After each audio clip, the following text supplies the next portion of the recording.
Hello students, जैसा कि हम सभी जानते हैं कि ब्रह्मांड में प्रत्येक वस्तु किसी अन्य वस्तु को अपनी ओर अट्रैक्ट करती है। इसी गुण को ग्रेविटी या गुरुत्व कहा जाता है। और जिस फोर्स से ये वस्तुएं एक दूसरे को आकर्षित करती हैं, उस फोर्स को ग्रेविटेशनल फोर्स या गुरुत्वाकर्षण बल कहते हैं।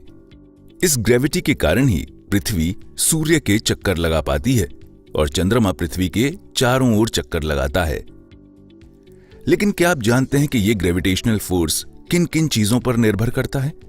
चलिए इसका हम एक एक्सपेरिमेंट की सहायता से पता लगाते हैं।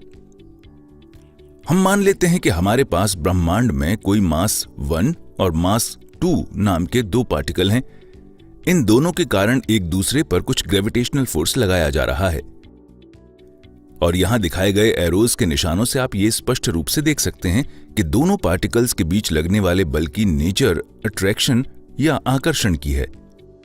यहां आप देख सकते हैं कि पार्टिकल 1 का मास 2 बिलियन किलोग्राम है और पार्टिकल 2 का मास 4 बिलियन किलोग्राम है और इन दोनों पार्टिकल्स के बीच उत्पन्न ग्रेविटेशनल फोर्स का मान 33.4 न्यूटन दिया गया है। तो यहां आप देख सकते हैं कि इतने भारी भरकम पार्टिकल्स के बीच लगने वाले ग्रेविटेशनल फोर्स का मान इतना कम आता है। इससे हम ये कह सकते हैं कि ग्रेविटेशनल फोर्स बहुत ही वीक नेचर का बल है। अब चलिए इनके मास या द्रव्यमान में परिवर्तन करके देखते हैं क्या होता है। आप देख सकते हैं कि मास को बढ़ाने या घटाने पर ग्रेविटेशनल फोर्स के मान में भी बढ़ोतरी या कमी होती है। अब अगर इनके बीच के डिस्टेंस या दूरी को चेंज किया जाए तो क्या होगा? आप देख सकते हैं कि डिस्टेंस बढ़ाने पर फोर्स के मान में कमी आती है, जबकि डिस्टेंस का मान कम करने पर फोर्स का मान बढ़ जाता है। अतः पार्टिकल्स के मास में या उनके बीच की दूरी में परिवर्तन करके हम ग्रेविटेशनल फोर्स के मान में परिवर्तन ला सकते हैं। ग्रेविटी फोर्स या ग्रेविटेशनल फोर्स दोनों पार्टिकल्स के मासेस के गुणनफल के समानुपाती या प्रोपोर्शनल होता है, जबकि उनके बीच की दूरी के स्क्वायर के व्युत्क्रमानुपाती या रेसिप्रोकल होता है।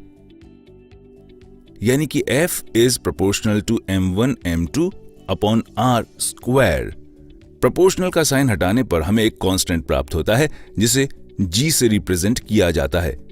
तो F is equal to G m1 m2 upon r square। यहां G एक ग्रेविटेशनल कांस्टेंट है जिसका मान 6.67 into 10 tends to power -11 metre cube पर किलोग्राम सेकेंड स्क्वायर होता है। यानी कि 1 किलोग्राम भार वाले पार्टिकल को 1 मीटर की दूरी पर व्यवस्थित करने पर उनके बीच उत्पन्न ग्रेविटेशनल फोर्स का मान 6.67 into 10 tends to power -11 Newton होता है। इस फॉर्मूले की व्याख्या सबसे पहले न्यूटन ने की थी, इसलिए इसे न्यूटन्स लॉ ऑफ ग्रेविटेशन भी कहते हैं।